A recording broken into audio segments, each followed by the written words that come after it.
दोस्तों, आज मैं आपके लिए लेकर आई हूँ एक कहानी। जी हाँ, कहानी जो अक्सर हमने देखी है लेकिन कभी समझी नहीं। ये कहानी है एक ऐसे परिवार की जिसमें दो भाई रहते थे, राम और श्याम। दोनों बहुत अच्छे थे, लेकिन दोनों की जो सोचने का तरीका था वो एक दूसरे से विपरीत था। जी हाँ, विपरीत। एक जहाँ सोचते थे कि बेटियां पराया धन होती हैं, कल को उन्हें दूसरे घर जाना है। वहीं जो श्याम था वो सोचता था कि जो बेटियां होती हैं उन्हें भी अपने पैरों पर खड़े होने का पूरा हक है। वो भी अपना सपना पूरा करने का हक रखती हैं ताकि कल को वो दूसरों की भी मदद कर सके। जी हाँ, यही अंतर था दोनों की सोच में। आगे चलकर दोनों के ही घरों में बेटियों ने जन्म लिया। एक का नाम पूजा रखा गया जिनके पिता का नाम राम था। एक का नाम ज्योति रखा गया जिनके पिता का नाम श्याम था। राम ने बचपन से ही अपनी बेटी को परियों की तरह रखा, उसे बहुत प्यार दिया, लेकिन उसे हमेशा यही शिक्षा दी कि उसे उसके घर का ख्याल रखना है, उसके परिवार का नाम रोशन करना है और हमेशा पति को परमेश्वर मानने के संस्कार दिए। वहीं जो ज्योति के पिता थे उन्होंने भी अपनी बेटी को बहुत प्यार से रखा, उसे अच्छे संस्कार दिए, लेकिन संस्कार के साथ साथ शिक्षा भी दी। उसे हमेशा यह सिखाया कि जितना जरूरी दूसरों का सम्मान करना होता है उतना ही जरूरी अपना सम्मान करवाना भी होता है। जी हाँ, उसे अपने पैरों पर खड़ा होना सिखाया। उसे हमेशा बताया कि ये समाज जब तक आपकी कद्र नहीं करेगा, जब तक आप अपनी कद्र नहीं करोगे। धीरे धीरे वक्त बीतता गया और दोनों बड़ी हो गई। एक दिन ऐसा आया जब वो विवाह के योग्य हो गई। जो पूजा थी उसने अपनी पढ़ाई अधूरी छोड़ दी थी। जी हाँ, उसने अपनी पढ़ाई को अधूरी छोड़कर विवाह करने का जो फैसला है वो लिया था।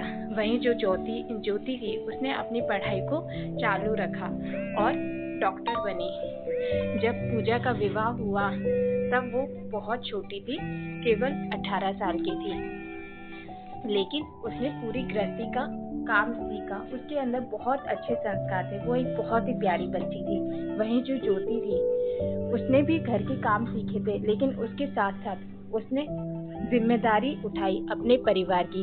धीरे धीरे वक्त बीतता गया। पूजा की शादी एक अच्छे घर में हुई थी। उसका पति एक टीचर था। जी हाँ, एक शिक्षक था उसका पति। और ज्योति, आगे चलकर उसकी भी शादी हुई। उसने अपनी पसंद से शादी की थी और जो उसका पति है वो भी उसी की तरह डॉक्टर था। धीरे धीरे वक्त बीतता गया, लेकिन कहते हैं ना, वक्त हमेशा एक जैसा नहीं होता।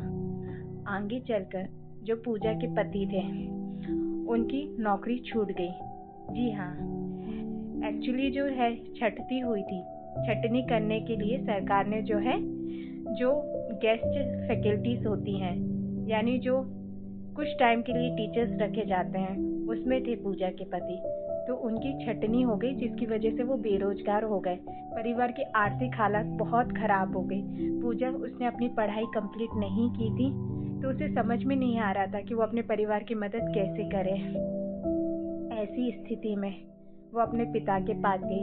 पिता ने जितना हो सका अपनी क्षमता के अनुसार उसकी मदद की, जिससे घर के हालात थोड़े से ठीक हुए, सिर्फ थोड़े से ठीक, और वो भी कुछ वक्त के लिए, जिसके कारण धीरे धीरे जो पूजा है उसकी आर्थिक स्थिति बहुत खराब हो गई। वहीं जो ज्योति है उसने अपने परिवार का ध्यान रखा। दोनों कमा रहे थे, इसलिए आमदनी अच्छी थी।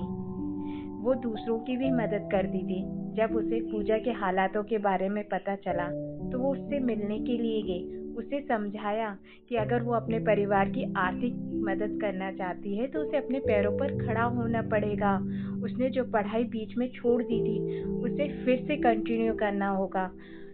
धीरे धीरे जाकर पूजा को एक दिन ज्योति की बात समझ में आई और उन्होंने फैसला किया कि अब अपने परिवार की जिम्मेदारी वो खुद निभाएगी, अपने पैरों पर खड़ी होगी।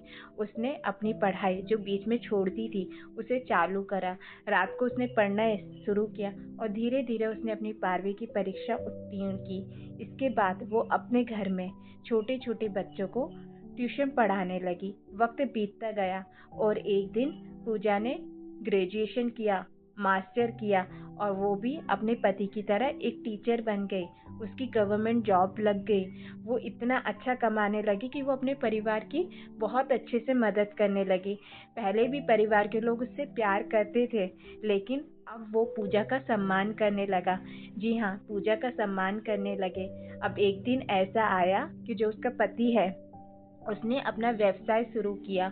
वो भी अच्छा चलने लगा। उनके घर के हालात पहले से भी बहुत ज़्यादा बेहतर हो गए। तो दोस्तों, इस कहानी से हमें ये शिक्षा मिलती है कि वक्त हमेशा एक जैसा नहीं होता।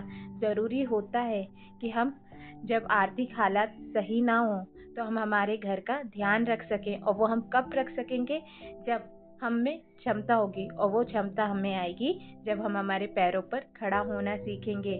जी हाँ, अपनी पढ़ाई को कंप्लीट करेंगे, ना कि अधूरा छोड़ेंगे।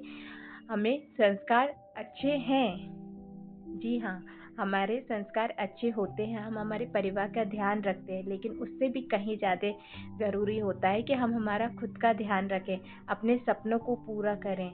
जी हाँ, अपने सपनों को कभी मत भूलिएगा, अपने आप को कभी मत भूलिएगा। आज की कहानी से हमें यही शिक्षा मिलती है। अगर आपको आज की कहानी पसंद आई हो तो मेरे चैनल @social news 3271 को लाइक करें, सब्सक्राइब करें। खुश रहें, स्वस्थ रहें। राधे राधे।